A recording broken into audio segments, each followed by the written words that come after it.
Good evening. इस video में हम turnover method for calculating working capital requirement देखेंगे। इस वीडियो के अंदर हम देखेंगे कि बैंक्स आपकी वर्किंग कैपिटल लिमिट्स कैसे असाइन करती है। तो ये लिमिट्स असाइन करने के लिए आरबीआई की गाइडलाइंस है जो न्याय कमेटी की रिकमेंडेशंस पे बेस्ड है।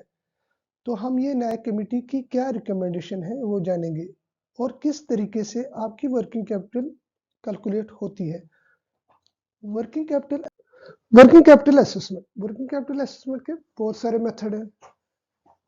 फर्स्ट मेथड है turnover method, operating cycle method हो गया, आपका ड्राइंग पावर मेथड हो गया, एमपीबीएफ मेथड हो गया जिसको हम maximum permissible bank finance limit के मेथड से भी जानते हैं, और कैश बजट मेथड।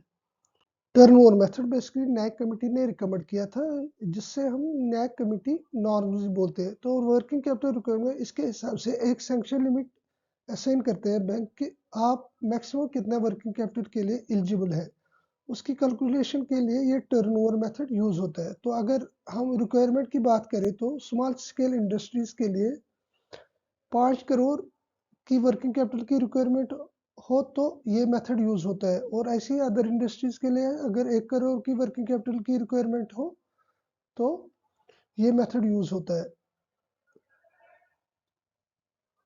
चलो अब हम बात करते हैं कि ये वर्किंग कैपिटल, ये जो टर्नओवर मेथड है ये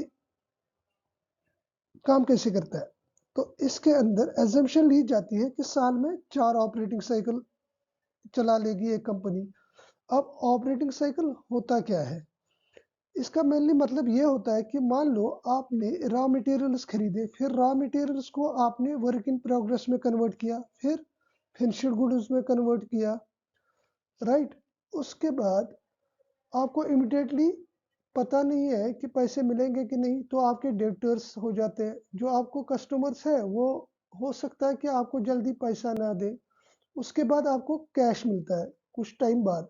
ये जो टोटल साइकिल है, जितना टाइम आपको लगता है कैश से लेके कैश तक वापस कन्वर्ट करने में, उसको हम बिजनेस साइकिल बोलते हैं। उसी बिजनेस साइकिल को हम ऑपरेटिंग साइकिल भी कहते हैं, राइट।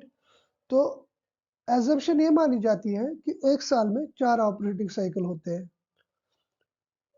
तो जो आपकी वर्किंग कैपिटल की रिक्वायरमेंट होगी वो 25% होगी प्रोजेक्टेड एनुअल टर्नओवर की, और मिनिमम बैंक की जो लिमिट जो फाइनेंस करेगा वो 20% सेल्स का करेगा, और मार्जिन जो होगा वो 5% ऑफ सेल्स का होगा। प्रोजेक्टेड सेल्स, जो वर्किंग कैपिटल होगा वो 25% होगा प्रोजेक्टेड सेल्स का, यानी कि 80% of 25% of sales bank finance होगा, और 20% ऑफ 25% ऑफ सेल्स मार्जिन होगा। 80% of 25% of sales bank finance होगा, जो हमारा टोटल सेल्स का 20% बनता है, और 20% ऑफ 25% ऑफ सेल्स हमारा मार्जिन होगा, जो 5% ऑफ सेल्स बनता है। तो यहाँ आप एक बात का ध्यान रख लीजिए, मान लीजिए आपकी ऑपरेटिंग साइकिल लेटेस्ट से 3 महीने से ज़्यादा की है, तो आपको ये मिनिमम वर्किंग कैपिटल इससे ज़्यादा भी असाइन हो सकती है, बट आपको प्रूव करना पड़ेगा कि आपकी ऑपरेटिंग साइकिल वो 3 महीने से ज़्यादा की है। अगर आपकी ऑपरेटिंग साइकिल 3 महीने से कम की है तो भी आपकी मिनिमम वर्किंग कैपिटल इससे इसी हिसाब से कैलकुलेट होगी। चलो अब हम इसको एक एग्जांपल से समझते हैं। आपकी प्रोजेक्टेड सेल जो है वो 100 लैक्स है, यानी कि 1 करोड़ है। अब वर्किंग कैपिटल रिक्वायरमेंट कितनी होगी, 25% ऑफ 1 करोड़, जो हमारा 25 लैक्स आएगा।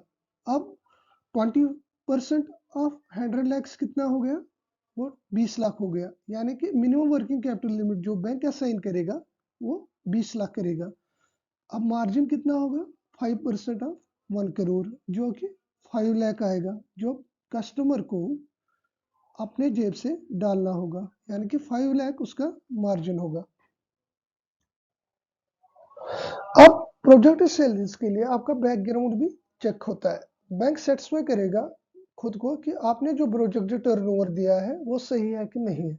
उसके लिए आपके लास्ट 2 ईयर्स की सेल्स देखी जाएंगी, आपका ग्रोथ रेट देखा जाएगा। अगर projection with in reasonable limit होगा तभी आपको फाइनेंस किया जाएगा। अगर पिछले 1-2 साल में आपकी जो ग्रोथ है वो 15 से 20% में रही होगी तभी आपका 25% का ग्रोथ रेट प्रोजेक्टेड सेल्स में माना जाएगा। अगर कोई डिविएशन है वो, अगर आप डॉक्यूमेंट्री एविडेंस के साथ सपोर्ट जो डॉक्यूमेंट्स दे रहे हो तब वो डिविएशन मानी जाएगी 25% से ज़्यादा ग्रोथ रेट की, नहीं तो नहीं मानी जाएगी।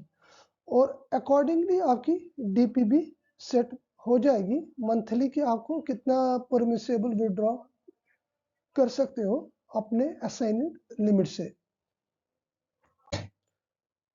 अगर वीडियो अच्छी लगी हो तो वीडियो को लाइक करो और शेयर करो और चैनल को सब्सक्राइब करो।